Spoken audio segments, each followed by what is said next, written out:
Programa Plenitude, com Iraci Campos.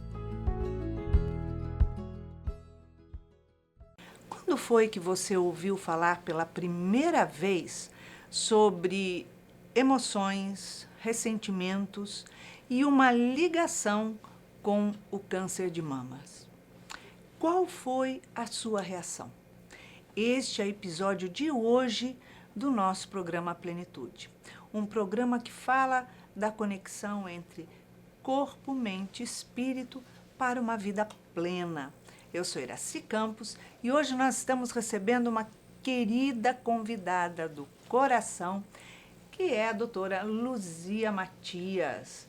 Ela é palestrante espírita e ela é médica ginecologista.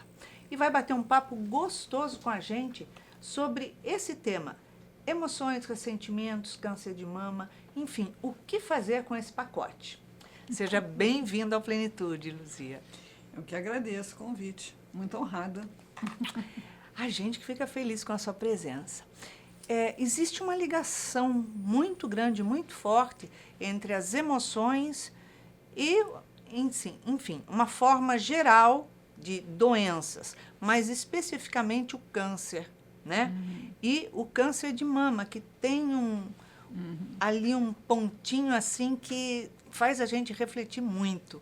Fala um pouco para a gente sobre isso, Luzia. Eu tenho muita cautela de falar sobre isso, porque tudo que a pessoa que está com câncer não precisa é se sentir culpada por isso. Exatamente. Né? Então é importante a gente entender que isso ainda acontece em níveis muito inconscientes. Mas estão as pesquisas aí, não é? Que não cabe aqui a gente entrar em muito detalhe técnico, não é? Mas a gente tem hoje comprovações claras de que as emoções conversam com as células. Com certeza. A gente vive mergulhado nos nossos pensamentos e nas nossas emoções, né? Um dos sistemas que é mais afetado pelos estados emocionais, vou chamar de negativos, né? A culpa, a mágoa, a raiva, é o sistema imunológico. Então, uma experiência muito comum, que todo mundo já deve ter tido, é de ficar tendo umas infecções repetidas e o médico perguntar assim: você está estressado? Tá aí. Isso já está no conhecimento geral da medicina. A pessoa passou por um trauma, a pessoa está num período de estresse, ela começa a ter manifestações aonde o corpo dela é mais frágil. Então, tem gente que tem problema respiratório, tem gente que tem problema na pele, tem gente que tem problema digestivo. O digestivo, então, todo mundo já experimentou, né? Você, né, era criancinha, você nunca tinha ouvido falar em nada disso. Você ia para uma prova que você não tinha estudado, a dor de barriga, diarreia, cólica, né? Às vezes febre. Então, essa ligação ela já é muito conhecida. E o sistema imunológico ele é responsável por patrulhar o nosso corpo. É um exército que está sempre em sentinela, né? Sim. E em percebendo alguma invasão de um micro-organismo, ele vai se encarregar de controlar essa invasão ou de eliminar aquele invasor, né? Exato. A gente veio aí de uma pandemia onde a gente viu pessoas perdendo a guerra, né? Sim. Que guerra? A guerra do sistema imunológico contra aquele vírus até então desconhecido da nossa imunidade. Porque depois que o invasor, você fez conhecimento com esse invasor, esse é o princípio da vacina, né? O criminoso fica fichado. Ah, com certeza! Aí, quando ele tenta entrar de novo, soa um alarme e já vai para lá. Até recomendo vocês assistirem algum vídeo que tem agora facilmente no YouTube, que mostra um macrófago, que é uma célula do sistema imunológico, perseguindo uma bactéria, ela fugindo, você vê que é uma guerra, né? Ele alcança, engloba ela e digere. Olha que maravilha. Então, isso está acontecendo no nosso corpo o tempo todo. É uma perfeição. E as pessoas ficam tão assim, você está com uma infecção urinária. Ah, mas como? Aonde que eu peguei isso? A gente quer achar um culpado. Não, e a gente fala, onde eu peguei? Exato. E os médicos, eu nunca vou me esquecer da frase assim, que vai para toda a eternidade. O médico, qualquer médico que você vá, você pode estar com o que for. Se você tiver com uma febre, você não está com uma febre. Ele fala assim, você está fazendo uma febre. Uhum. Ou seja, você mesmo que está fazendo isso no teu organismo. Não é ninguém que está fazendo, você não está pegando em lugar nenhum, né?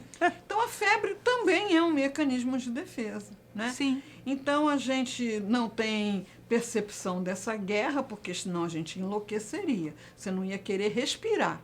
Exato. Se a gente visse todos os micro-organismos, né? Muita gente tem alergia respiratória pela presença de ácaro no ambiente, né? Com certeza. Se a gente via, estão aí. Eles não pegam só quem tem alergia, eles estão aí. Para todo quem mundo. Quem tem alergia manifesta o quadro. A gente não ia querer respirar, porque você procura um ácaro também, uma imagem aí. É horrível. Né? É um rinoceronte. Né? Aí você é muito feio. Aí entra aquilo tudo, né? E a gente não fica doente. Sistema imunológico. Exato. Quando a invasão dá tempo ao sistema imunológico de reagir, de se recuperar, de manter a sua função de forma adequada, a gente, se pega uma doença, cura, se pega uma infecção, resolve, ou então está mesmo num lugar onde as pessoas estão doentes, mas você não contrai, e ele vai aí fazendo a sua função, né? Isso. Ele também tem a função de detectar células com defeito. Porque eu costumo dizer assim, a gente é um complexo, o nosso corpo é uma comunidade, né? Perfeito. Então, o que acontece? As emoções, elas oscilam o tempo inteiro na nossa mente, no nosso corpo. E é óbvio que vai fazer diferença no órgão que tiver mais frágil. Vai sempre fazer diferença. E nós, é que a gente não para refletir, mas um dia conversando com o Divaldo, a gente estava falando exatamente sobre o câncer. E ele ainda falou assim, nós já tivemos tantos cânceres na nossa vida desde que a gente nasce e nem fica sabendo. Por quê? Porque, na verdade, a pessoa toma o câncer tumor como, assim, a crucificação da vida dela, né? Tipo assim, olha, você tem um tumor, você está condenado. E não é nada disso. Então, as emoções, elas afetam tanto para o tumor, quanto para uma infecção renal, como uma tireoide, um coração, tudo. Sim, né? Por isso, porque o sistema imunológico, além dele combater micro-organismos invasores, ele também patrulha a formação de células defeituosas que a gente está fazendo o tempo todo. E aí vai lá e destrói. Isso numa condição ideal, né? Por isso a gente não vive tendo todos os cânceres, porque o sistema imunológico vai lá e destrói essa célula. Mas essas células, elas têm mecanismos de enganar o sistema imunológico, e se a gente bombardeia com emoções desgovernadas o sistema imunológico com muita intensidade e duração, a gente enfraquece essa defesa, né? Então, assim, a pessoa vai ter uma mágoa, a pessoa vai ter uma culpa, vai ter um câncer daqui a 15 dias. Não. A gente tem um tempo enorme para resolver isso. Pra trabalhar numa terapia, num trabalho no bem, numa leitura. Parece que se a gente perdoar alguém que nos fez mal, a gente está fazendo um bem para a pessoa. Não, você está fazendo um bem para você, porque você está se libertando daquilo que é muito tóxico, não é? Que é muito agressivo para você mesmo, né? E as células agradecem, porque elas deixam de receber todo aquele veneno que a gente vai destilando todo dia ali nas nossas pequenas raivinhas, né? Porque a gente tem raiva todo dia, cada dia de uma coisa. Exatamente. Um tropeço, uma fechada de carro, coisas às vezes, né? Você vai secar o cabelo, sei lá, você queima a mão no secador, coisas né? Bobas, mas são pequenas raivas que a gente está bombardeando ali, né? E isso tudo a gente sabe que é gerador de doença, mas como você mesmo falou, quando a gente começa a trabalhar dentro do autoconhecimento, a gente começa a fazer um bloqueio protetor ali, não é isso? Aí quer dizer assim, é garantido que se você mantiver suas emoções saudáveis, você não vai ter câncer. Claro que não.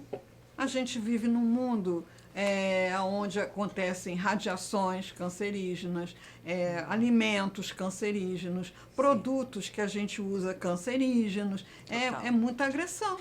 Né? Então, quando você reencarna aqui no planeta Terra, você já assina um contrato. Você vai para lá mesmo? Olha, lá tem isso, tem isso, tem isso, tem isso. Não, eu quero. Tá? Tipo, então tá ninguém bom, tá te assina enganando. aqui. Porque teve um momento interessante, foi o presidente do Frei Luiz, ao mesmo tempo o presidente da minha casa de origem, o Leon Denis, que pegaram câncer e desencarnaram do câncer. As pessoas ficaram perplexas. Como é que pode? Essas pessoas estão respirando esse ar, estão pegando esse sol, estão comendo essas comidas, estão usando esses produtos. Não tem como. Agora, o que a gente pode controlar? Cuidar do corpo da melhor maneira possível e cuidar das emoções, porque senão a gente impede o sistema imunológico de fazer o seu trabalho.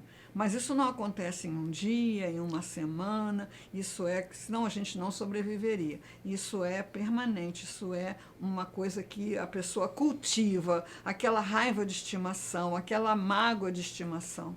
Posso contar um caos? Deve. Eu atendi uma moça que chegou no consultório dizendo assim, doutor, eu estou sentindo uma dor aqui na minha mama. Tá doendo muito. Sempre doeu um pouquinho, mas agora tá doendo mais. Aí eu falei para ela, tá bom, vamos examinar. Aí botei para examinar, onde é que você está sentindo dor? Aqui é onde o meu irmão jogou um sapato. Aí eu fiquei, é trauma, né? Seu irmão jogou um sapato aí? A gente tinha 7, 8 anos. Então, a dor daquela sapatada estava no emocional dela, com foco naquela região, a vida inteira. Então, foi por isso que ela realmente estava com câncer de mama inicial ali. Foi por causa disso? Eu não posso assinar um atestado, seria até uma coisa anticientífica. Mas dá para desconfiar, não dá? Dá para desconfiar. Aqui é onde o meu irmão jogou o sapato. Eu pensei que era um adulto que tinha jogado o sapato. Não, a criança brigando, os irmãos brigando, né? Aconteceu isso. Então, você trabalha com a doutora Anise, psicografou um livro sobre emoções. Então, a gente tem a faca, o queijo na mão, vamos nos livrar das nossas emoções, né? Mas eu estou com emoção tão legal e apareceu esse câncer. Por conta do nosso contexto reencarnatório, né? A gente tem um monte de comprometimentos. Então, qual é a arma física que a gente tem contra um câncer? Diagnóstico precoce. Sim, com certeza. Por isso a ênfase no exame da mama, da mamografia, né? Você escreveu um livro que é muito importante dentro do contexto que nós estamos falando, que é do autocura. Método de autocura. Tanto que quando você escreveu esse livro do autocura, ou seja, está falando o quê? Você vai se curar. Na semana passada, eu estava conversando com uma paciente do tratamento espiritual. Quando saí, encontrei, aí ela veio, segurou na minha mão, ela falou, olha, eu quero agradecer muito 2 coisas. Eu falei, agradece a Joana. Aí ela falou assim, não, eu preciso agradecer o tratamento espiritual e ao livro da Luzia. Pela Luzia estar trabalhando na casa, porque você não faz ideia como me ajudou. Ela falou, me ajudou tanto que eu estou vendo que eu vivi a minha vida inteira agindo errado. Agora eu acho que eu estou aprendendo a viver. Então, olha a conscientização que traz, né? Fala um pouco desse livro para a gente, desse trabalho. Vocês vão saber já porque que ela mandou falar disso aqui. Porque eu tive câncer, né? Não, e na época que E na época que eu tive câncer, eu fiquei muito desesperada. já tinha anos de casa espírita, mas assim, foi um choque de realidade, aquela... conversar com a Dona Morte, né? Bem exigente. Faz a gente lembrar que ela existe em algum momento, eu fiquei muito mal e eu era um atendimento fraterno difícil de fazer, porque não tinha nada que as pessoas fossem me dizer que eu já não soubesse da doutrina, da reencarnação, da doutrina, da medicina, de tudo. Aí eu entrei um dia na livraria do Leon Denis para encurtar a história e falei, o que está faltando eu saber que eu ainda não sei? Daí eu peguei esse livro da Joana, assim, ao acaso, não tinha lido nada de Joana de Ângeles, e do Divaldo, tinha lido o Vitor Hugo, nunca procuraria livro do Divaldo nessa hora. Puxei assim, abri ao acaso, capítulo 9, Processo de Autocura. Eu li esse conteúdo em pé ali na livraria, e ali eu vi que eu estava fazendo tudo errado. O que tudo errado? Pensamento errado, cuidado com o corpo errado, conversa com Deus errada, sentimento errado, tudo errado, né? E nesse livro tem um momento que ela fala assim, o doente deve se projetar no futuro saudável e feliz. O que a pessoa, quando está doente, faz? Se projeta no futuro, cadavérico, careca. A família desestruturada. A família desestruturada. Mas esse era meu dia a dia de pensamento, né? E fazendo alguma coisa legal, alguma coisa útil. Agora eu não me lembro exatamente a palavra dela, mas fazendo alguma coisa boa, saudável, porque não é porque você ficou doente que você já tem que parar a sua vida e viver em função da doença. A gente tem exemplos maravilhosos do próprio Divaldo. O pessoal pensa que Divaldo teve 97 anos de saúde perfeita. É ruim, hein? Só ficou doente agora, quando desencarnou, né? Aí eu pensei, bom, como às vezes as pessoas leem e não entendem muito bem, e eu tenho essa facilidade, eu vou reunir com um grupo de pessoas para ler isso aqui e conversar sobre isso. Isso foi aumentando de uma sala para 2 salas, para o salão do centro, para um dia inteiro, e foi aumentando e acabou resultando no livro, e esse trabalho continua até hoje, graças a Deus. Ficamos a pandemia no Zoom, tivemos a oportunidade aqui do SEJA de fazer esse trabalho num curso de verão, de férias, né? Uhum. E é isso, a pessoa se empoderar de um poder que é só dela. Então, você vai no maior medalhão, você vai lá no medalhão, doutor fulano de tal, consulta de 4 dígitos, ele vai te dar uma receita, umas recomendações, umas terapias. Se você não fizer, o conhecimento dele não vai acontecer nada. Aí a pessoa não toma o remédio como o médico manda, não faz a alimentação que o médico recomenda, não faz o exercício que o médico diz que tem que fazer, não faz a fisioterapia como o fisioterapeuta diz que tem que fazer. Por quê? Porque só ela que tem esse poder de fazer isso por ela. Exatamente. Hoje a gente vai conversar daqui a pouquinho, né, na palestra sobre relacionamentos, e é impressionante, eu sentada ali no salão, esperando para entrar aqui para conversar com você, e a pessoa veio me falar que o problema é que a pessoa não consegue conviver na mesma casa com o familiar. Por quê? Porque esse familiar é isso. Então a gente quer resolver o relacionamento mudando o familiar. Não, esse familiar, ele tem tanta liberdade de ser o que ele quiser ser quanto eu, né? Então, certeza. Trazendo para o câncer, né? Para a gente fechar nossa conversa com objetividade. Faça os exames de prevenção, porque é a arma que a gente tem, né? No caso agora do Outubro Rosa, é a mamografia, né? O exame da mama, mas cuida da tua emoção, porque é teu território de poder. Só você pode transformar mágoa em perdão, só você pode transformar a tristeza em alegria, só você. É tudo com a gente, né? E uma coisa importante, né? Eu costumo dizer isso numa sala especial que a gente tem na casa de tratamento sobre o câncer. Você é a pessoa mais importante da sua vida.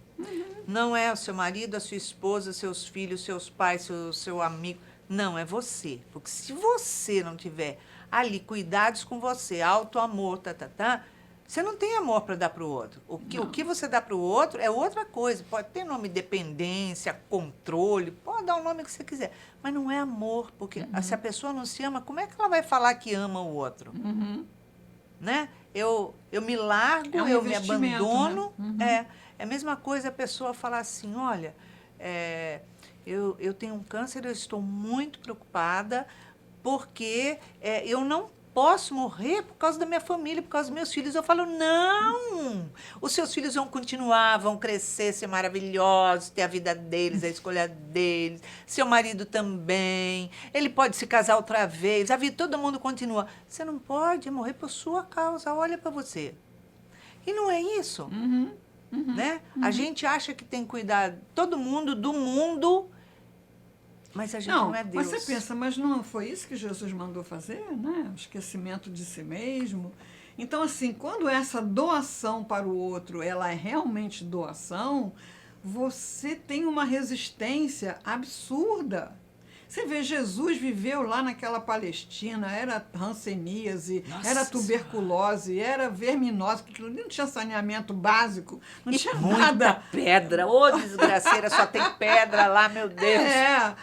Sem tomar banho, sem se alimentar. E nunca se soube que Jesus ficou resfriado ou teve uma coceira. Peraí, hoje eu não vou não, que eu tô com uma coceirinha aqui. Nunca, né? Então, por quê? Porque realmente quando a gente capta essa energia do amor que está derramada sobre a criação e doa, a gente tem muita resistência, né? Muita força, muita energia.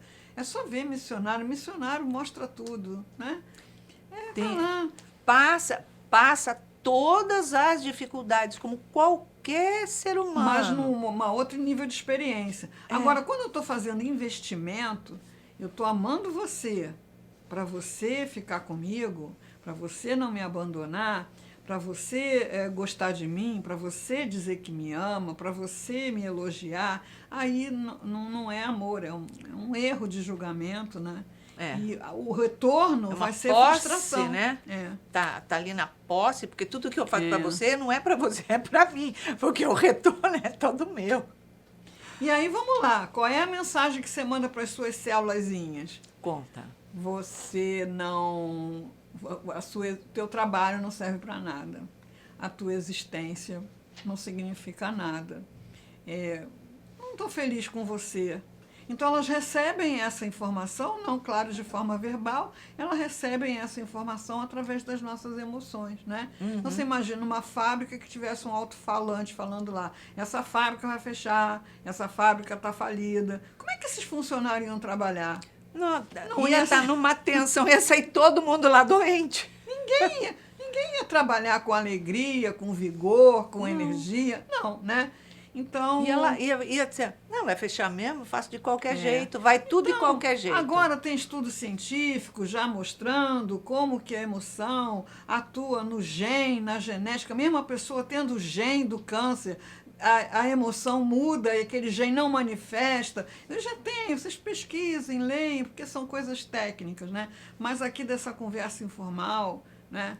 A gente quer deixar registrado isso. Faça a prevenção, porque é a arma que a gente tem para não sofrer desnecessariamente, né? Para não passar por coisas que não precisava passar, porque a prevenção evita, né, que o câncer avance, que progrida, que as terapias têm que ser mais agressivas, né, em muitos casos. Mas, por outro lado, faça as suas células saberem que você está gostando de estar vivo, né? E como?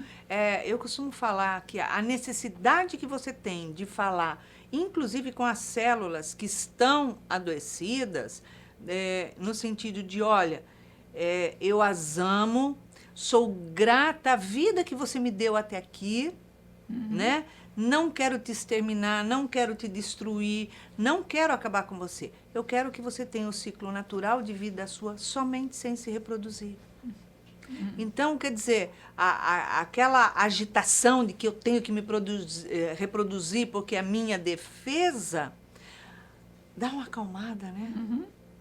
E assim a gente contribui com o trabalho do médico. Mas você quer ver, você falando do método de autocura, a gente precisa ensinar a si mesmo e ensinar os outros a não se destruir quando olha no espelho de manhã. Sim.